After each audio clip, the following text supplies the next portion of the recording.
Hey guys, been a little bit crazy lately, but things are moving in the right direction.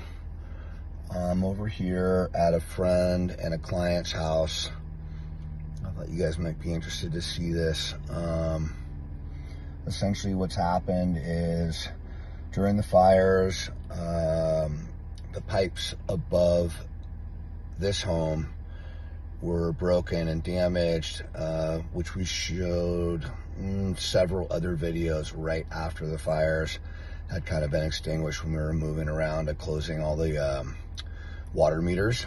And this is kind of an extreme example of what can happen if the water's running and running and running, especially if you're on a hillside.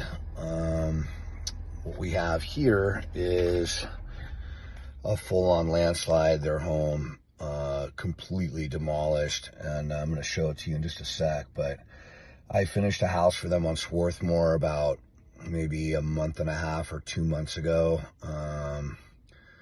Well, prior to the fire. It's weird, like from the fire forward is kind of a crazy time, but prior to that, and they lost that home and then subsequently lost this home. This home did not burn, as you'll see, but this home came down the hill in a slide. So he's a really well-known and accomplished musician, and over at the Swarthmore house, they had this amazing Steinway piano, which he played recently at their wedding celebration. He has another amazing Steinway piano from just before 1900, and it's in this home, which you'll notice this house that's right here was up, actually. Let me turn around this way so you can get a little better idea. This house was about 20 feet in elevation higher and up on the hill, and the entire hillside came down and separated and sheared off because of the water running up here, oversaturated the hillside and then blew the hillside out.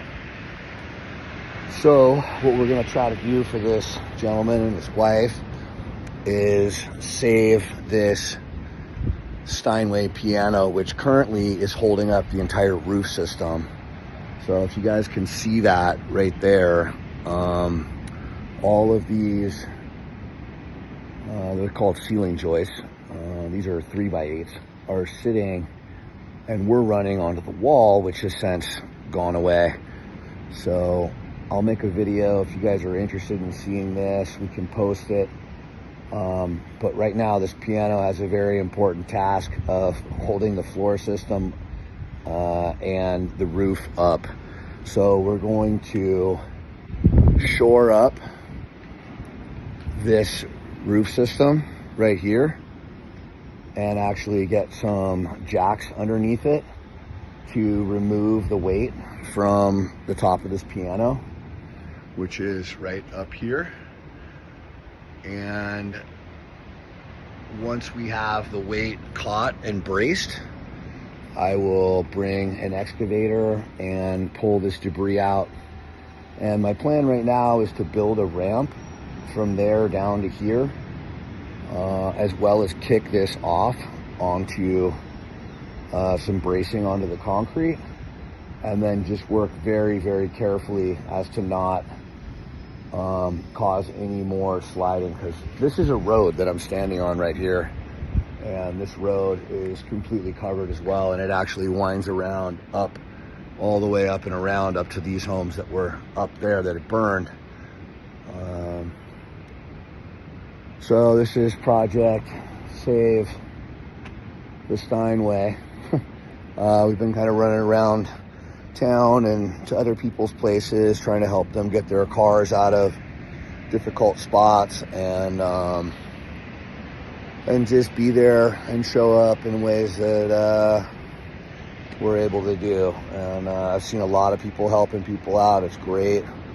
I think that in pretty short order. The EPA is going to be finished with their work. I saw some guys from out of town clearing lots yesterday, and I'm just like, what are you guys doing? There's nowhere to go with the garbage, and there's no haul route. And I called to check. A bunch of people were all excited. Hey, we saw people clearing lots. We're not supposed to be clearing lots. It's a huge fine. It's a big no-no. So try to reel in your excitement and be patient. They're developing a means of getting rid of this hazardous waste. And again, I'm not a hazardous waste specialist. I know there's certainly asbestos and some pretty nasty stuff in some of these areas. So certainly want to get rid of all the toxic stuff first. But that should be done pretty soon. And then we can get to scraping, hauling, and prepping pads so we can start building some houses, get people back in their homes, get the community looking like it's supposed to. I've heard other people kind of concerned about, well, what's town going to look like? I would say, if I had to guess, especially knowing a little bit of what I know about Rick Caruso, is he's very efficient. And I'm sure anyone else that owns commercial property will want to get that back up and running as quickly as possible, so we have a kind of functioning town center. And my guess for that, because I get this question quite a bit, is when do you think town will be back up and running? I would say 2.5 years.